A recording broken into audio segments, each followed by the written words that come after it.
And I had a little baby, and I was like, no. So, ready? Are we distributing? Do distribute? I'm just waiting for my cue. Okay, could you pass this? Alright, we're ready? Okay. So I'm looking at this is me.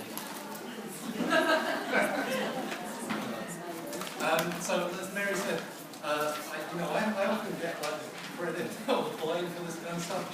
Mary does most of the writing up, and this one she's the author. I'm just the actor, the actor.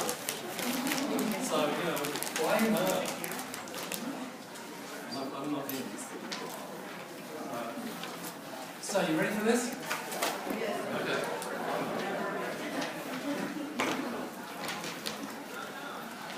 The time is now. The place, the basement room on the campus of Salmonella State University, somewhere in Northern California. Deferred maintenance has closed half the bathrooms, and the few tenure-track faculty who remain are now charged personally for office space. A greybeard in academic regalia stands behind the cheap steel podium. You can see the music department and the other phones.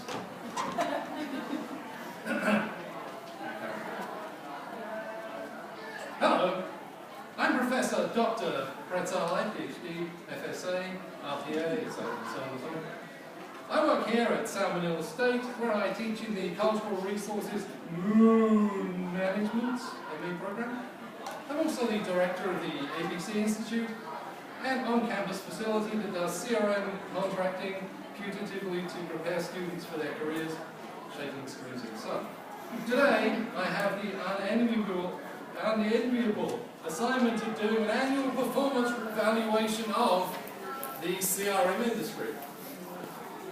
So have a seat. You're seated already. A copy of the evaluation has been circulated for your input. Has everybody copied? Jolly good.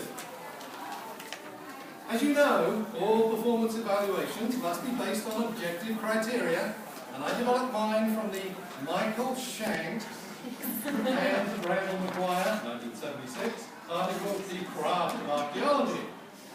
According to these two characters, archaeology's craft is, and I quote, the skill of interpreting archaeological experiences and situations, page 83. This interpretation is created from observations of a reality with the archaeologists as partners and participants. The interpretation, they say, should eloquently and ethically represent the material past and the techniques of observations used to create it. Although it is made rather than discovered or assembled, archaeological interpretation is not made up.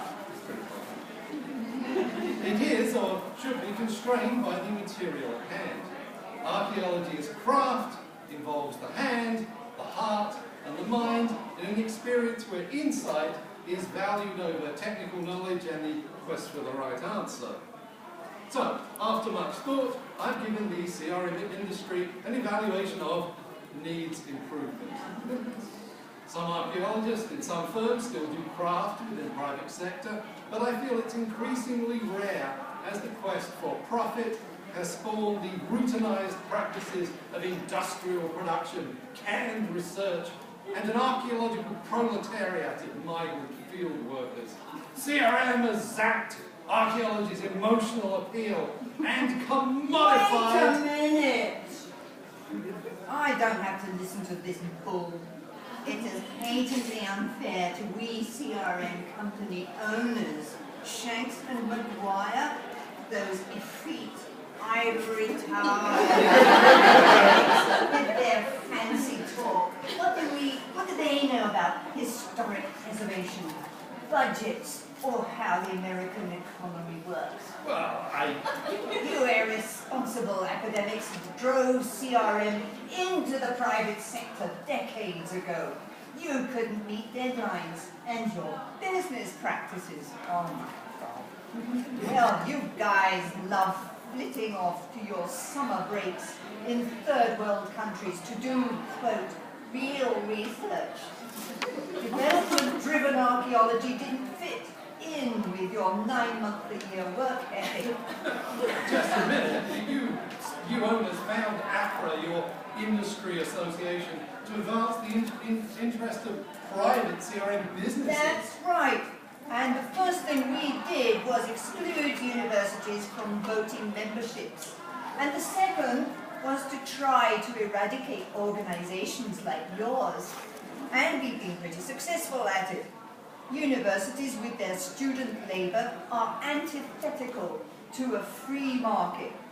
Clients want compliance, not research, certainly not crafts. Nationwide, there are about 1,300 CRM firms.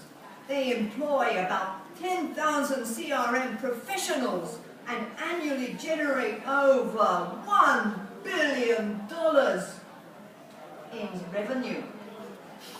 We supply expertise in historic preservation and provide critical support for building our nation's infrastructure. I should probably speak to American. This is a really long speech again. We have our own goals and our own ethical standards. Thank you very much. You academics have got fat feeding at the public trough, but you think you can criticize the industry while making a fair profit. American? I live in North Carolina. Why should we care what Shanks, Maguire, or any of you lot have to say? Yes.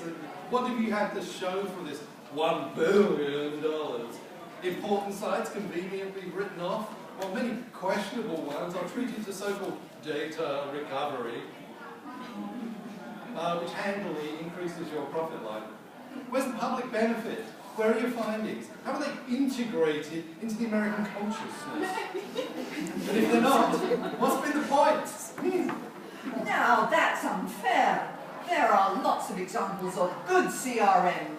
Yeah, well, if you say so, though, I have to admit that occasionally while doing research for this review, I have come across some good CRM research, but examples are few and far between, and my critique is not of the occasional outstanding example, but of the structure of CRM that is happy just to develop lots of facts and not to do anything with them. You academics have access to our data. It is your job to do the synthesis. That is what you are supposed to do on your long summer breaks. And you have failed to do it. It's also your role to train field technicians to work in the industry, and you have failed in that as well. Often, we can't find a skilled crew and have to settle for anyone who can fog a mirror. Hey, speaking of archaeological technicians, can I say something? The industry may employ 10,000 people, but most get low wages, have no job security, no benefits, retirement, or health care. If they're lucky, they go from job to job. If not, they live on unemployment or take other work. Well, when I was young, archaeology followed the apprenticeship model. Diggers went from site to site till they mastered the trade. Then they moved into more advanced and lucrative roles.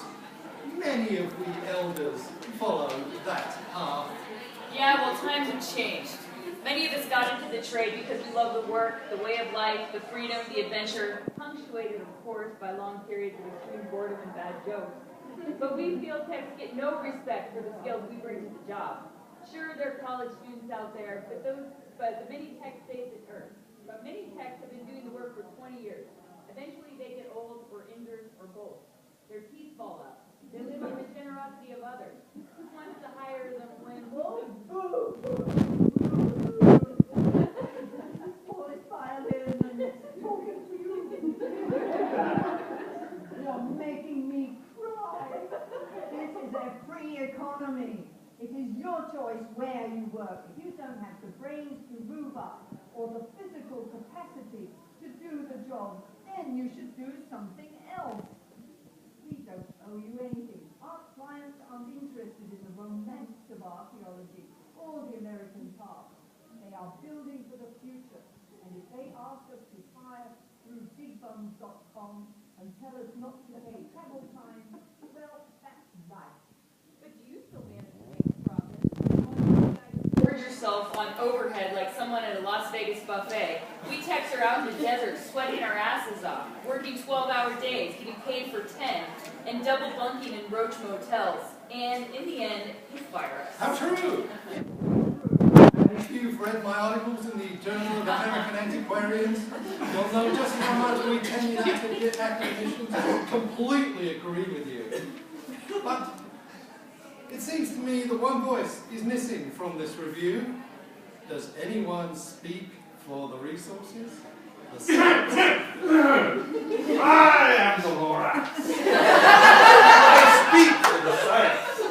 Long buried underground, they have no rights. I speak for the sites, but the sites have no tongues. All I am asking at the top of my lungs, I am very upset. I just want to know how the past became a place where the prophets will grow. Way back in the days when the ground was still firm, layers intact and stuff buried beneath berms, gentlemen scholars roamed about the space. 'Twas then I learned my trade in this glorious place. But all is now changed, and it's really a shame. Those CRM bosses will get all the blame. I want my ivory sandbox back to build up my theories of tickety-tack. I just want a second home. I need to pay my student loan. What's all this speaking down in rhyme? Such conference behavior should be a crime.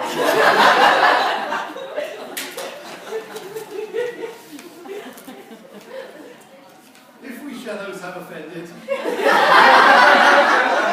think but this, and all is mended, that you have but slumbered here, while these visions did appear. Our performance now is at an end, so give me your hands if we be friends.